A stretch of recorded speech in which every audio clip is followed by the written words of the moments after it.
উত্তৰাখণ্ডৰ ৰাষ্ট্ৰীয় Indian military কলেজত পঢ়াৰ সুযোগ লাভ লখিমপুৰৰ এজন ছাত্ৰৰ। বিপৰীয়াৰ অষ্টম শ্ৰেণীৰ ছাত্ৰজনে সুযোগ পালে ভাৰতৰ একমাত্ৰ প্ৰতিষ্ঠানখনত। দৰ্শিল নেওগৰ পাৰদৰ্শিতাক লৈ গৰ্বিত লখিমপুৰবাসী। দেশৰ এখন আগশাৰীৰ শিক্ষানুষ্ঠান হৈছে উত্তৰাখণ্ডৰ দেহৰাদুনৰ ৰাষ্ট্ৰীয় ইণ্ডিয়ান মিলিটাৰী কলেজ। শিক্ষানুষ্ঠানখনত একেটা অধ্যয়ন বৰ্ষত মুঠ আসনৰ সংখ্যা 25খন, য'ত দেশৰ বছা বছা একাংশ শিক্ষাৰ্থীয়ে নামভৰ্তিৰ সুযোগ লাভ কৰে। এই শিক্ষানুষ্ঠানখনত এই বৰ্ষত নামভৰ্তিৰ সুযোগ লাভ কৰিছে লখিমপুৰৰ বিহপুৰীয়াৰ দৰ্শন নেওগ নামৰ এগৰাকী অষ্টম শ্ৰেণীত অধ্যয়নৰত ছাত্ৰই। এগৰাকী দক্ষ সেনা বিষয়া হোৱাৰ সপোন পুহি ৰখা দৰ্শিল হৈছে দেশৰ আগশাৰীৰ এই চৰকাৰী প্ৰতিষ্ঠানটোত এই বৰ্ষত নামভৰ্তিৰ সুযোগ লাভ কৰা একমাত্ৰ অসমীয়া ছাত্ৰ। কৰ্মসূত্ৰে দিল্লীত বসবাস কৰা দৰ্শিলৰ লগতে তেওঁৰ পিতৃ উৎফুল্লিত হৈ পৰিছে এই খবৰ লাভ কৰি। Hi everyone, myself is Darshil Neok and I have been selected for the Rashtriya Indian Military College and for the July 2023 batch.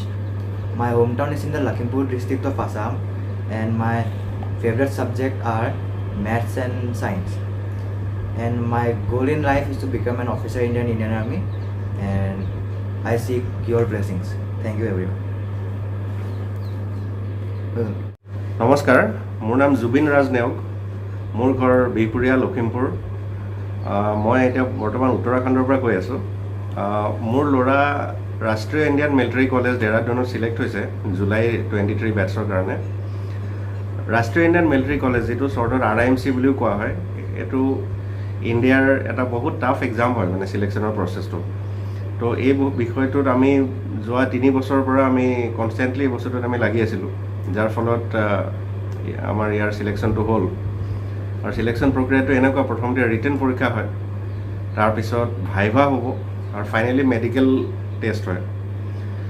ৰাষ্ট্ৰীয় ইণ্ডিয়ান মিলিটাৰী কলেজ ভাৰতত এখনেই আছে আৰু টোটেল ছিটছ থাকে গোটেই ভাৰতবৰ্ষৰ ভিতৰত 25টা, 25, যাৰ ভিতৰত অসমৰ পৰা এটা ছিট থাকে। আৰু সেইমতে কম্পিটিশ্যনৰ লেভেলটো বহুত মানে হাই ষ্টেণ্ডাৰ্ডৰ কম্পিটিশ্যন হয়।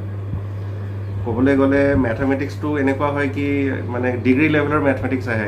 এটা RIMCত যিটো জইনিং হয়, এটা ক্লাছ 8ত হয়।